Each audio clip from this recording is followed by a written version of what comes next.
Can you explain the betting scandal thing that they're talking about on Reddit? Who did what? Are they guilty? What are the odds that it's legit? Talk to me. Oh, it's whenever there's these small cards that nobody really cares about and there's not a major amount of attention on them, this is what I think is the most likely thing. Basically, people are hearing things backstage, I reckon, and hearing about an injury in training camp. And that news is getting to amounts of sharp bettors that are putting crazy amounts of money once they hear the news. So we had Bulgarian versus Del Val, a fight that no one really would care about or pay attention to unless they were really in the know about the sport. So it was something that could easily be forgotten. 16 million was bet on a prelim fight with two fighters I've never fucking heard of. Yeah, and he did not fight that joke. Well, he fought the joke, but almost poorly. He fought it like I'd fight it. Yeah. almost performatively fought the choke, right? But basically, the odds. He was like a minus 270 favorite, and the odds went within the space of half an hour to about minus 140, 150. And there was a bunch of new accounts that had made betting accounts for the first time, just betting on Bulgarian versus Del Val on the prelims of an Apex card. And there was loads of massive amounts of money coming in on the fight. So what I reckon happened is someone leaked something out of the training camp. Maybe he was injured. That's the best case scenario, that somebody overheard that he was injured and then told all their group chat on Telegram of these like sharp bettors. But what the scandal could be is that this is something that happens because it's happened before. Did Dana call him ahead of the fight and ask him about the betting and such? I read it, but I read it on Reddit, so I don't take all that as fact necessarily. Okay, but here's what I read. I don't know if it's true. Dana saw the betting patterns, and I guess some bookies like shut down betting on this particular fight because it was going wild. And he calls the fighter, the one that's favored and ended up losing. And he's like, hey, man, what's going on? These bets are wild. Are you okay? Do you owe somebody money? Like, what is happening here? Are you injured? And the guy's like, I'm fine. I'm going to fucking kill this guy. And then he goes out and loses. Is that true? Did he? That is, Dana did say that. So they called Dana, the people that monitor all of the betting patterns going into the fights, called Dana and said something's going on. And Dana's essentially his response was, what? I fucking called the guy. And he said, no, we're going to keep it going. As if the guy would say, yes, I'm up to something or anything like that. So the fight probably should have been called off, but Dana has this sort of like bullheaded mentality with these types of things. So that could end up getting him in trouble, man. You never know. There should be an obligation to listen to that type of thing. The FBI is saying there's like 100 fights that have irregularities. And Dana described an office, maybe he was bloviating, but he said there was his office was full of FBI agents. Look, they send one or two. They send two. When there's a little thing, if there's a team, then we're investigating. We're looking for evidence. Like this is it's looking like it might be bigger than we think. And I saw on Ariel's show, he was saying like a lot of fighters have told me that they've been offered like dollar amounts of money, tens of thousands of dollars. And when you think about how the UFC pays, especially these no-name prelim guys, $50,000 is more than you were going to make maybe in your career of fighting for the UFC. That might be 4-5 fights wins for you. You know what I mean? After taxes, certainly. 10 and 10 is a new fighter deal, right? On your bribe money. You know what I mean? Yeah, 14 and 14 is like the low-level fighter deal. So you get in, you make about 14 and 14. So if you go in and lose 14 to show, 14 more if you win. Okay. 1,000. And if you lose twice, you'll make, you're right, you'll make less than 50K. If you lose twice badly and get cut, you'll make less than 50K in your career. Yeah. So and again, like I said, obviously that money's being taxed, and you've got coaches in your pocket, you've got trainers in your pocket, and it's not like you got to. If you're really serious about this, you probably don't have a side hustle. This is everything. That $50,000 bribe money is probably cash in a bag. We ain't paying taxes on that. That's $50,000. I could easily be convinced to take a fall. And isn't bribery kind of a little bit part and parcel of the fighting world?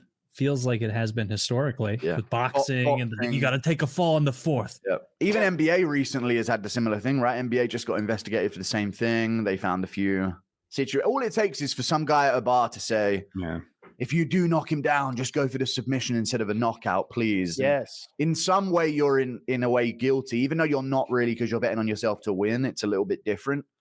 But on the alternative side of that, if you're a massive favorite and some guys just put a healthy sum of money on the underdog that isn't supposed to win, and then you go out there and get choked out in the first. Go on. That's the consequence of betting in sports. And like we've all just sat back and been happy with it as it has exploded from Barstool to I don't know, any number of apps. I remember when in an NFL game or a college football game, when the score was close or maybe some aberration happens, and now, oh, you missed the extra point. And the guy would go, oh, a lot of people are going to be unhappy about that one, Mark. Yeah. Like wink, wink, nod, nod. They wouldn't even mention gambling, betting, bookies, none of that. Those words were taboo.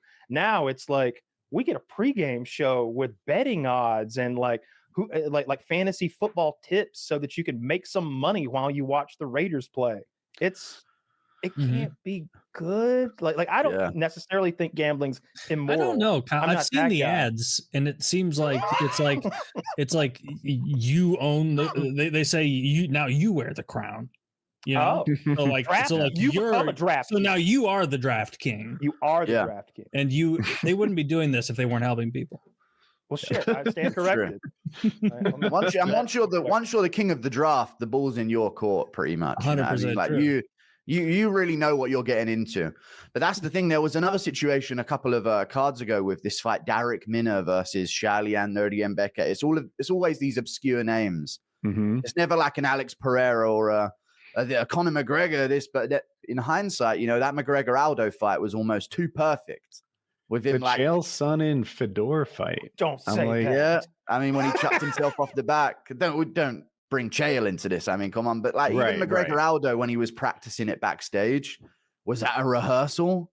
In hindsight, like, okay, Aldo's going to do this, and then my job's to do Mystic this. Mac at work. How dare you? Yeah, but this is the thing, right? It ruins the most honorable man in sports, and you're accusing him of cheating. He would never do anything. He would never cheat. No. I think so far we've mostly seen it be these little guys who are tied up in it because they are, like we said, so underpaid, and the money's there.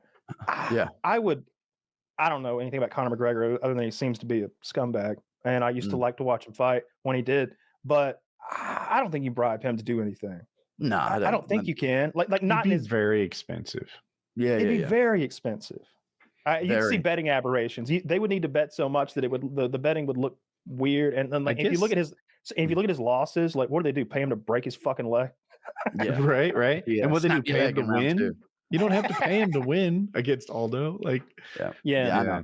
And it's too obvious. You pay Aldo to lose, though. You could pay Aldo to lose. Yeah, that's what you do. Yeah.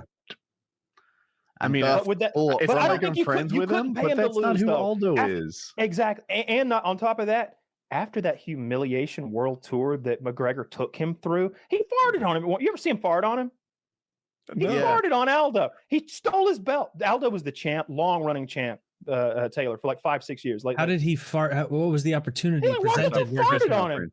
Drive-by. On him. Picture a bunch of folding poker tables where they set up a press conference to sort of hype the fight, and the champion almost always has his belt sitting in front of him. It gives him prestige and an aura. And McGregor took that fake belt, which is real belt, and claimed it as his now. He's like, what are you going to do? And I guess that's when Conor farted on him? No, Conor farted on him backstage. It was a drive-by. Aldo was just kind of sitting there. And then McGregor walked past him. Nail me to the cross. I can't walk past a group of people and crop dust them, hoping that one of them gets blamed. I'm getting kicked out of middle school, that's for sure. Is this even America? Yeah, that's crazy.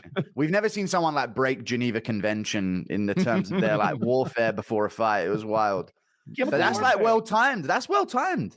You got to be holding that in the chamber. Like that just speaks to McGregor's manifestation. That takes gumption. Time and beat speed. For me, that was him at the top of his game. Like his mental warfare game, because the way he bullied a guy who clearly walks through life being respected everywhere he goes and treated him with utter disrespect. The way he mocked him, derided him, bullied him like a schoolyard bully, grabbing it, playing keep away with the thing that he cherishes most in life. And he did it multiple times. He was always stealing that belt from Aldo. Aldo was doing they were doing a radio interview, and like, you go in the box and talk, and then we'll switch. McGregor go in the box and talk. And like, while he's in the box and talking, McGregor's like, got your fucking belt. Like, he'd gotten it away from somebody, and he was just always fuck. So when that fight happened and he KO'd him and fucking 26 seconds or whatever it was. Like, that was the coolest thing I'd ever seen in my life. I'd never seen anything like that. And then they, of course, like glaze him to no end, showing him rehearsing that exact like move in the back, and him predicting he's going to overcommit and I'm going to sleep him with the left, whatever he said. And it's like, shit, he did it. Then they show it in slow motion, and Mystic Mac is real. That's how I became a Conor McGregor fan. And then, he sexually assaulted all those people. So then I kind of fell out of allegedly. Oh, no, factually. Oh, he really? was found guilty. He was found guilty in court. So there's that. Alleged by the court. I don't know.